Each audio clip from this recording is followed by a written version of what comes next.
उन युवा तबकों का जो समस्या है, उनके रोजगार का जो मसला है। देखिए, एक तो शिक्षक की बहाली बिहार से सीटेट पास अभ्यर्थी, लेकिन जब विधानसभा के अंदर इनको लेकर के ठोस सवाल, अलग विभाग जो या सरकार के जो आयोग आ रहे थे, जिनकी मांग थी कि एनटीपीसी का जो रिजल्ट फिर से जारी किया जाए, उसके ऊपर इतना ब्रूटल लाठीचार्ज करना। नमस्कार, आदाब, सत श्री अकाल। लाइव नेशन 7 में आपका स्वागत है। मैं शादाब मलिक। अगर अभी तक आप लोगों ने हमारे चैनल को सब्सक्राइब नहीं किया है तो ज़रूर सब्सक्राइब कर लें। बिहार में युवाओं की लगातार आवाज़ बनते हैं माले विधायक संदीप सौरभ, और एक बार फिर युवाओं की बात सुनने के लिए उन्होंने सारे बिहार के युवाओं को अलग अलग मुद्दे और अलग अलग मसले पर उनसे उनकी परेशानी जानने के लिए एक बैठक बुलाई है, और इस पर हम उनसे बात करेंगे। संदीप जी, ये जो आपने बैठक बुलाई है, इसमें क्या है आपकी मंशा, क्या सोचकर आपने ऐसा किया है? देखिए, विधानसभा का सत्र शुरू होने वाला है और विधानसभा में हम चाहते हैं कि सरकार जो बजट लेकर के आए, उस बजट में जनता के पैसे लग रहे हैं, जनता के गाढ़े खून पसीने की कमाई उसमें लग रही है। तो जनता का जो एक युवा तबका है, उन युवा तबकों का जो समस्या है, उनके रोज़गार का जो मसला है, उस पर सरकार ठोस तरीके से जवाब दे। सरकार ने कहा कि 19 लाख रोज़गार देंगे। 19 लाख रोज़गार का हिसाब किताब देना बाकी है, लेकिन उससे अलग जो बहालियां बिहार के अंदर है, जिनकी विज्ञप्ति जारी हो चुकी है, परीक्षाएं हो चुकी है, तो उनसे संबंधित कई सारे मामले हैं जिसमें अभ्यर्थी जो है वो इंसाफ के इंतज़ार में बैठे हुए हैं। तो उसके ऊपर सरकार के ऊपर दबाव बनाया जाए उन मुद्दों को लेकर के। उसी संबंध में आज अलग अलग बहालियों से संबंधित तमाम अभ्यर्थियों को, उनके नेतागणों को यहाँ बुलाया गया है और उनसे बातचीत हो रही है। हम लोग उनका सबका रिपोर्ट अलग अलग तरीके से बना रहे हैं और विधानसभा सत्र में ही सबको दिखाया जाएगा, वहाँ पे सवाल पूछा जाएगा सरकार से। तो कौन कौन से अभी मुद्दे आपके पास आए हैं जो आपको लग रहा है कि अहम मुद्दे हैं? देखिए, एक तो शिक्षक की बहाली बिहार में, देखिए कि लंबे समय से हम देख रहे हैं कि शिक्षकों की घोर कमी है। शिक्षकों के पद खाली हैं, लेकिन बहाली को टाला जा रहा है। तो एक तो यहाँ पे जो अभ्यर्थी हैं, उसमें से सीटेट पास अभ्यर्थी जो दिसंबर 19 और जनवरी 21 के विद्यार्थी हैं, उनका मामला है। भूमि राजस्व एवं भूमि सुधार विभाग द्वारा विशेष सर्वेक्षण अमीन की बहाली, इसमें छात्रों के मामले हैं। सामान्य प्रशासन विभाग के कई मामले हैं। सांख्यिकी स्वयंसेवक के जो अभ्यर्थी हैं, उनका मामला है, जहाँ जिनको नीतीश कुमार ने अपने ईगो के चलते, समझिए कि उनके भविष्य को चौपट कर रखा है। तो ऐसे कई सारे मामले हैं, उन सब पे बातचीत अभी चल रही है।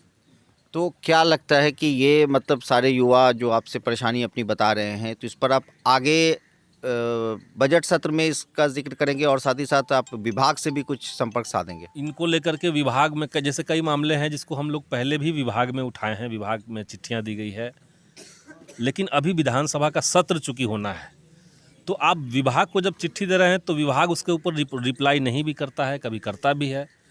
लेकिन जब विधानसभा के अंदर इनको लेकर के ठोस सवाल उठें और मंत्री को खड़ा होकर के अपनी बात कहनी पड़ेगी, तब वो ज़्यादा मजबूत पक्ष होगा। इसलिए हम लोग विधानसभा के लिए तैयारी कर रहे हैं अभी। तो क्या लगता है कि ये सारी जो समस्याएं हैं, अगर हम बात करें किसी भी समस्या की छात्रों से जुड़ी हुई, तो क्या लगता है कि सरकार असंवेदनशील है या फिर कहें कि युवाओं को नज़रअंदाज करके चल रही है? देखिए, अलग अलग विभाग जो या सरकार के जो आयोग हैं, आयोग इनसेंसिटिव है और आयोग अपने आप में कोई स्वतंत्र बॉडी नहीं है उस तरह से। उसमें सरकार के लोग उसमें बैठते हैं। सरकार का जो सामान्य प्रशासन विभाग है, गृह विभाग है, उनके निगरानी के तहत सारे आयोग बनते हैं। तो इसलिए सरकार की मंशा पे हमें शक है। कहीं ना कहीं सरकार ने युवाओं को टेकन फॉर ग्रांटेड ले लिया है, हल्के में ले लिया है। उनको लग रहा है कि नौजवानों के सवाल तो ऐसे ही हैं, आवाज़ उठाएंगे तो लाठियाँ हम चला देंगे, उनको वापस डरा करके घर भेज देंगे। तो ये सरकार का रवैया बिहार में तो काफ़ी ख़राब है। बात बात में कल देखिए रेलवे की जो बहाली के लिए, उसमें गड़बड़ी के खिलाफ जो लोग आवाज़ उठा रहे थे, जिनकी मांग थी कि एनटीपीसी का जो रिज़ल्ट फिर से जारी किया जाए, उसके ऊपर इतना ब्रूटल लाठीचार्ज करना, वाटर कैनन चला देना, आंसू गैस चला देना, ये तो कहीं से भी जस्टिफाई करने लायक चीज़ नहीं है। सरकार को अभ्यर्थियों की बात सुननी चाहिए। सुन करके अभ्यर्थियों के पास तर्क है, इनके पास कानूनी तर्क भी है, विज्ञप्ति का आधार भी है, लेकिन कहीं से कोई बात सुनने नहीं जा रहा। अगर सरकार बात सुन लेती, और सरकार को तो वार्निंग दे करके ये आंदोलन में लोग उतरे। पहले तो कई मिलियन लोगों ने सरकार को ट्विटर ट्रेंड करा करके, देश में पहले नंबर पर ट्रेंड करा करके ये संदेश दे दिया था कि आरआरबी ने जो गड़बड़ी की है उस रिजल्ट को देश भर के अभ्यर्थी स्वीकार नहीं कर रहे हैं। जो लोग सफल उसमें हैं, जिनका रिजल्ट आया हुआ है, वो लोग भी चौंके हुए हैं कि हमारा रिजल्ट एक जगह नहीं आकर के सब जगह कैसे रिजल्ट है, 6 जगह कैसे हम लोग रिजल्ट में पास हुए हैं। तो वो लोग भी साथ में हैं। तो सरकार को थोड़ा, माने रेलवे को आप ख़त्म करना चाहते हैं, उसमें बहालियों को रोक देना चाहते हैं, आप साफ साफ कहिए। उसके बाद अलग तरह की तैयारी होगी, अलग तरह का संघर्ष होगा। आप बहाली निकालेंगे 10 साल में एक बार, और उस बहाली में भी सारी नियमों की धज्जियाँ उड़ा देंगे, ये तो तर्क नहीं हुआ।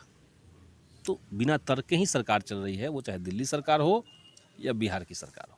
तो अभी फिलहाल जो आपको आवेदन मिले हैं, इस पर आप अपनी तैयारी करेंगे बजट सत्र की? जी, निश्चित तौर से हम लोग इसीलिए इसको कलेक्ट कर रहे हैं, और सारे पेपर उसके लिए हम लोग इकट्ठा कर रहे हैं, और इसमें बजट सत्र में इसको उठाया जाएगा। तो ये संदीप सौरभ हमारे साथ थे, जिन्होंने साफ तौर से ये बात कही कि वो छात्रों की बातें सुन रहे हैं और उनकी अलग अलग समस्याएं जो बहाली को लेकर हैं उन पर वो चर्चा कर रहे हैं, और इसके बाद बजट सत्र में वो इन अभ्यर्थियों की सारी बातें बजट सत्र में सदन में उठाएंगे, और उसके बाद उस विभाग से भी संपर्क साधने की कोशिश करेंगे, और वो लगातार छात्रों की बात करते हैं, छात्रों के हित की बात करते हैं। अब देखना है कि सरकार उनकी बातों पर कितना ध्यान देती है। आप बने रहे हमारे साथ, देखते रहे हमारा वीडियो। अगर आपको हमारा वीडियो पसंद आता है तो हमारे चैनल को ज़रूर सब्सक्राइब करें। फेसबुक के जरिए देख रहे हैं तो पेज लाइक करें, साथ ही ट्विटर हैंडल पर हमें फॉलो ज़रूर करें। धन्यवाद।